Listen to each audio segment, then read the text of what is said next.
Students, अभी हम देखिए तीसरा पार्ट शुरू करते हैं, उसी के ऊपर रिलेटेड है सजीव की जीवन प्रक्रिया भाग 2। इससे पहले जो है भाग 1 पढ़ चुके हैं हम लोग। अभी इसी का जो आगे है, आगे का प्रक्रिया पढ़ेंगे भाग 2।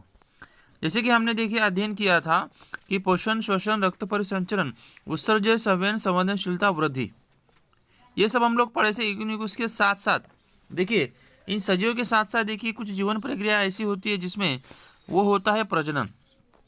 ठीक है, ये भी हमने पढ़ा था, इंट्रोडक्शन में है, ये पढ़ने की ज़रूरत नहीं है उतना, ऐसा इसके ऊपर कोई प्रश्न नहीं आता है। तो कुछ ऐसे सजीवों की जीवन प्रक्रिया होती है, तो उस जीवन प्रक्रियाओं में एक महत्वपूर्ण प्रक्रिया होती है प्रजनन, जो हमारे वंशज को टिके रहने का जो है उसके ऊपर कार्य निर्भर होता है। तो लेकिन प्रजनन उस सजीव के जीवित रहने के लिए उपयोगी नहीं होता है, अपितु वह सजीव जिस प्रजाति का है उस प्रजाति को जीवित रखने के लिए सहायता करता है। देखिए, उसको जीवित रहने के लिए, अभी देखो बाकी जो हम लोग ये इस्तेमाल होते हैं ना, ये पोषण, श्वसन, रक्त परिसंचरण, उत्सर्जन, संवहन, संवेदनशीलता और वृद्धि, ये जितने भी सारे हमारी जीवन प्रक्रिया है ना, ये हमें जीवन मतलब जीवित रहने के लिए मदद करती है। जिंदा रहते हैं ना हम, उसी की वजह से जिंदा रहते हैं। लेकिन ये प्रजनन ऐसी प्रक्रिया है ना, वो हमें सजीव को जीवित रहने के लिए उपयोगी नहीं होता है, बल्कि वो सजीव जिस प्रजाति का हो, कोई भी हो, मानव हो, जानवर हो, कुत्ता हो, गाय हो, भैंस हो, सुअर हो, कोई भी हो, तो उस प्रजाति को जीवित रखने के लिए होता है। मतलब उस प्रजाति से आगे प्रजाति को जीवित रखने के लिए क्या होता है कि इस प्रजनन, इस प्रक्रिया का उपयोग होता है। तो इस लेसन में हम उसी के बारे में हम लोग पढ़ने वाले हैं। ठीक है, तो देखिए आकृति में कुछ दिया हुआ है, भले एग्जाम में नहीं आता है, नहीं पूछता है, कट हुआ है, बट हमें उसको पढ़ लेना है। पहले में देखिए वहाँ पे बीज वहाँ पे बोया गया है, तो बीज के ऊपर से देखिए वहाँ पे अंकुर फूट रहा है, नया पौधे का निर्माण हो रहा है। सेकंड में अगर हम देखेंगे तो देखिए मुर्गी के शरीर से अंदर से जो अंडे का निर्माण हो रहा है, यानी एक नए सजीव का निर्माण होने की प्रक्रिया वहाँ पे हो रही है। फिर तीसरे में अगर देखेंगे इस बीज से देखिए जो जड़ों का निर्माण और ऊपर एक नए पौधे का निर्माण हो रहा है। और यहाँ पे अगर हम देखेंगे तो ये अमीबा की आकृति है, जो एक कोशिका से दो कोशिका, दो कोशिका से फिर दो नए संतति कोशिका निर्माण होकर वहाँ पे दो अलग सजीव निर्माण होने की प्रक्रिया बताई गई है। कुल मिला के जो हम बोल सकते हैं कि ये जीवन प्रक्रियाएं हैं। तो ये जीवन प्रक्रियाओं के मीन्स वहाँ पे देखो जो क्या होता है कि ये सब जो है, जो अपने सजीव से मतलब अपने ही जैसे प्रजाति का सजीव, नया सजीव निर्माण करने की प्रक्रिया वहाँ पे बता रहे हैं। ठीक है, तो ये जो है देखिए ये प्रजनन है। ठीक है, तो ये क्या है, एक प्रकार का प्रजनन है, और उसी के बारे में हम लोग देखिए पढ़ेंगे। आगे आते हैं, ये बताइए तो वाला तो है नहीं। देखिए एक परिभाषा टिक करनी होगी आपको प्रजनन की। एक सजीव से उसी प्रजाति का नया सजीव बनने की प्रक्रिया को प्रजनन कहेंगे। क्या कहेंगे कि एक सजीव से उसी प्रजाति का, यानी कि मानव है तो मानव एक ऐसी प्रक्रिया करता है ना, तो मानव अपने जैसे ही बच्चों का निर्माण कर सकता है, तो उस प्रक्रिया को हम कहेंगे प्रजनन। कुत्ता है तो कुत्ता अपने जैसे बच्चों का निर्माण करता है। वनस्पति है तो वनस्पति भी अपने जैसे वनस्पति का निर्माण करेगा। गाय है तो गाय है अपने जैसे ही बछड़े का निर्माण करने का कोशिश करेगा। तो ये प्रक्रिया को हम कहेंगे प्रजनन। लेकिन ये प्रक्रिया होती कैसी है उसके भी बारे में हमें पढ़ लेना है। तो प्रत्येक प्रजाति के लिए देखिए उत्क्रांति के लिए जिम्मेदार घटकों में एक प्रजनन एक महत्वपूर्ण घटक है। मतलब जो उत्क्रांति होती है, धीरे धीरे जो विकास होता है, जो वृद्धि होती है, उसके लिए जो है कि ये प्रजनन एक ऐसा महत्वपूर्ण घटक उसमें सहायता करता है। सजीवों में देखिए प्रजनन जो है मुख्य दो प्रकार से होता है। ये दो प्रकार अर्थात एक होता है अलैंगिक प्रजनन और दूसरा होता है लैंगिक प्रजनन। ठीक है, तो ये लैंगिक अलैंगिक क्या होता है उसके भी बारे में पढ़ लेते हैं। सबसे पहला प्रकार जो है देखिए अलैंगिक प्रजनन, जिसको हम असेक्सुअल रिप्रोडक्शन बोलते हैं। तो इसका भी परिभाषा आपको टिक करना रहेगा। युग्माणु का निर्माण किए बिना किसी प्रजाति के एक ही सजीव ने अपने समान नवजात सजीव निर्माण करने के लिए अपनाई हुई प्रक्रिया को अलैंगिक प्रजनन कहते हैं। कहने का मतलब है युग्माणु मतलब क्या होता है कि दो जोड़ी जो होती है, तो इसमें जोड़ी नहीं होती है। मान लो मानव है, तो मानव में कैसा होता है कि एक नया सजीव का अगर निर्माण करना है तो स्त्री और पुरुष दोनों का सहभाग होना बहुत आवश्यक है। क्या बोल रहा हूँ मैं कि जैसे युग्माणु यानी कि जो दो एक घटक होते हैं जो आपस में मिलने की वजह से एक जो युग्माणु तैयार होता है और उसी से आगे क्या होता है कि सजीव का निर्माण होता है। जैसे मानव में क्या होता है कि स्त्री और पुरुष दोनों का मिलना बहुत ज़रूरी होता है, तो उनके मतलब मिलने से उनकी जो अंदर प्रक्रिया होगी उस प्रक्रिया से नया सजीव का निर्माण होगा।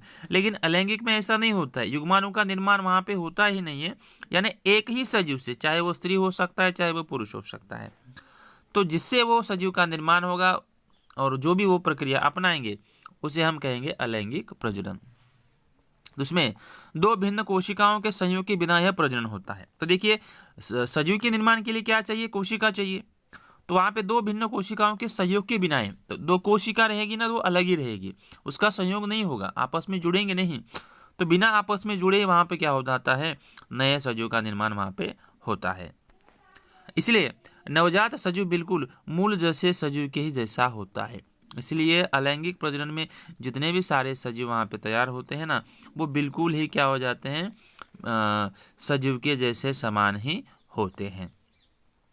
इस प्रजनन में देखिए एक जनक से नए सजीव का निर्माण गुणसूत्री विभाजन द्वारा होता है।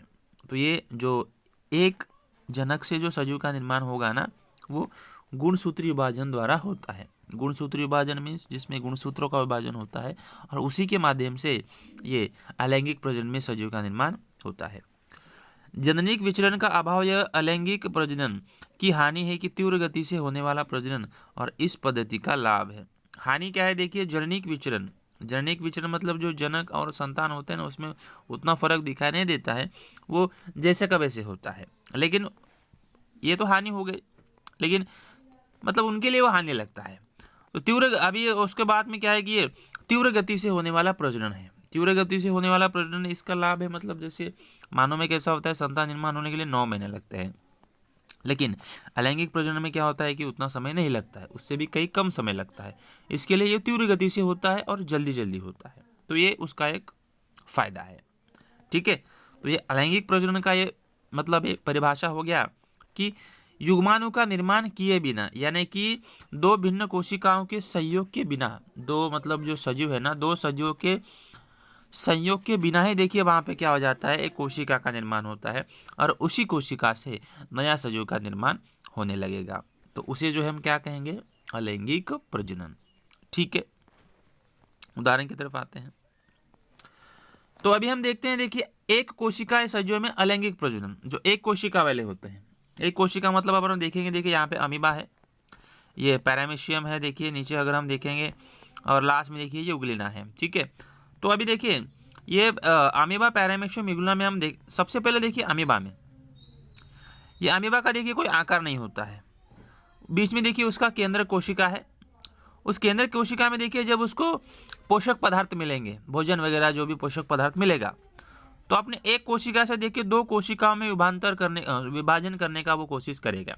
जब उसको फिर ये पहले प्रक्रिया में एक है, दूसरे में देखिए दो कोशिका विभाजन हो रहा है, तीसरे में देखिए अलग हो गए हैं, लास्ट में अगर हम देखेंगे तो दो पूरी तरह से दो अलग कोशिकाएं वहाँ पे निर्मित हो चुकी है। यानी एक कोशिका से यहाँ पे क्या हो गए, दो कोशिका, मतलब केवल एक कोशिका से दोनों का संयोग वहाँ पे होने की आवश्यकता है ही नहीं, बराबर। तो देखिए ये अगर हम देखेंगे अमीबा में क्या होता है, कोई भी आकार नहीं होता है, कोई भी उसका अक्ष नहीं होता है, तो किसी से भी किसी भी भाग से उसका प्रजनन, यानी किसी भी भाग से वो सजीव का निर्माण अपना कर सकता है। इसलिए देखिए उसको कहा गया है साधारण द्विविभाजन। क्या कहा गया है, क्योंकि अमीबा का कोई आकार नहीं होता है और किसी भी अंग से मतलब किसी भी अक्ष से वो क्या कर सकता है, अपने ही जैसे दो नए सजीव का निर्माण कर सकता है। इसीलिए उसे जो है साधारण द्विविभाजन कहा गया है, एक कोशिका से दो संतति कोशिकाएं। ये अमीबा का उदाहरण है। फिर उसके बाद में देखिए कि ये जो पैरामीशियम है, पैरामीशियम में देखिए एक क्षैतिज मतलब ऐसे आधा, तो यहाँ पे देखिए केंद्रक है, उसके बाद में देखिए दो केंद्रक का निर्माण, फिर उसमें देखिए धीरे धीरे अलग हो रहा है, फिर फोर्थ में देखिए चौथे डायग्राम में पूरी तरह से अलग, और सबसे लास्ट में देखेंगे तो पूरी तरह से अपने जनक कोशिका से वो क्या हो चुके हैं, अलग हो चुके हैं। तो ये आधे तरीके से होता है, बीचों बीच से होता है, तो उसे एक क्षैतिज द्विविभाजन कहा गया है। तो इसमें भी वही सेम होता है कि बिना किसी संयोग से, इसमें किसी का संयोग नहीं होता है, केवल एक कोशिका, चाहे वो स्त्री हो सकता है चाहे पुरुष वाला हो सकता है। फिर ये युग्लिना का देखेंगे, युग्लिना का देखिए ऊर्ध्वाधर, ऊर्ध्वाधर में ऐसे खड़ा वाला, सीधा वाला, ठीक है, बीचों बीच से। तो यहाँ पे भी देखिए एक कोशिका, वहाँ पे धीरे धीरे दो कोशिकाओं में, यहाँ पे भी देखेंगे दो कोशिकाओं में निर्माण हो रहा है, यहाँ पे अलग हो रहा है, फिर यहाँ पे आगे, और लास्ट में अगर हम देखेंगे तो पूरी तरह से हो रहा है निर्माण। होता क्या है मतलब कि अलग अलग आदि जीवों में देखिए विभाजन का कक्ष भी भिन्न भिन्न होता है। उदाहरण के लिए अमीबा का कोई विशिष्ट आकार न होने से किसी भी अक्ष से विभाजन होता है, इसलिए इसे साधारण द्विभाजन कहते हैं। मतलब ये अमीबा का कोई आकार नहीं होता है, किसी भी अक्ष से क्या कर सकती है, वो अपने सजीव का निर्माण कर सकती है। इसकी वजह से उसे क्या कहा गया है, साधारण द्विभाजन नाम वहां पे दिया गया है। फिर पैरामेशियम देखिए क्षैतिज विभाजन पद्धति से, तो युग्लिना जो है ऊर्ध्वाधर विभाजन पद्धति से होता है। और सामान्यतः सजीवों में द्विविभाजन अनुकूल परिस्थिति पे, अर्थात पर्याप्त भोजन उपलब्ध हो तभी ये हो सकता है। देखिए ये युग्लिना में जो भी ऊर्ध्वाधर हो रहा है, जो पैरामेशियम में क्षैतिज हो रहा है, और जो अमीबा में साधारण हो रहा है, तो ये सब होने के लिए, द्विविभाजन होने के लिए वहाँ पे पोषक पदार्थों की बहुत ही आवश्यकता होती है। और जब पर्याप्त भोजन उपलब्ध होगा तभी ये प्रक्रियाएं जो है वहाँ पे क्या हो सकती है, पूरी हो सकती है। तो इस तरह से ये ऊर्ध्वाधर द्विविभाजन होता है, जिसमें युग्लिना है, पैरामेशियम है और अमीबा है। ठीक है, तो आगे देखो, आगे अगर हम देखेंगे उसमें देखिए, ये तो पहला उदाहरण हो गया द्विविभाजन वाला। अभी देखिए वहां पे बहुविभाजन है।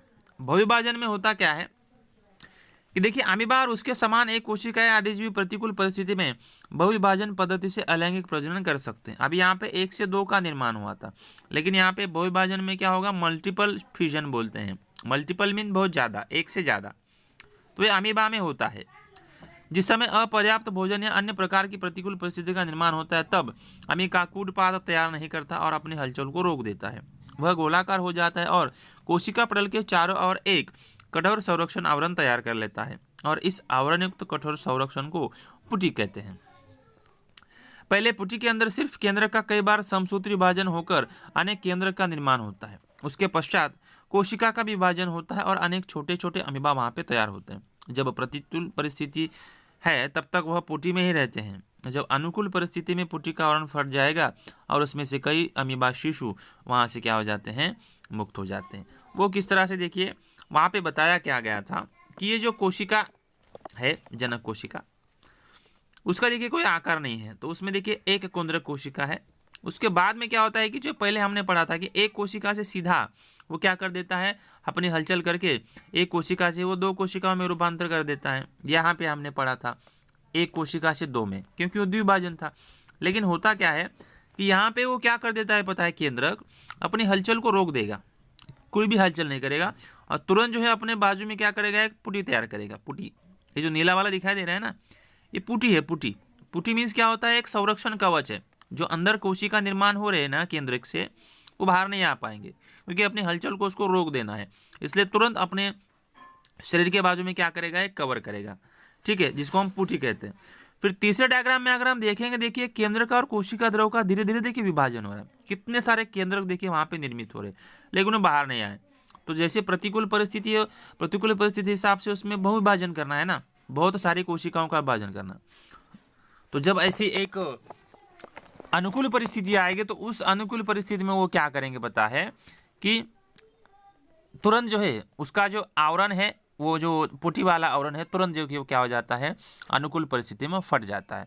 और जितने भी सारे वहाँ पे केंद्र कोशिकाएं होती है, जो नवजात शिशु कोशिकाएं होती है, वहाँ पे क्या हो जाती है, धीरे धीरे बाहर आने लगती है।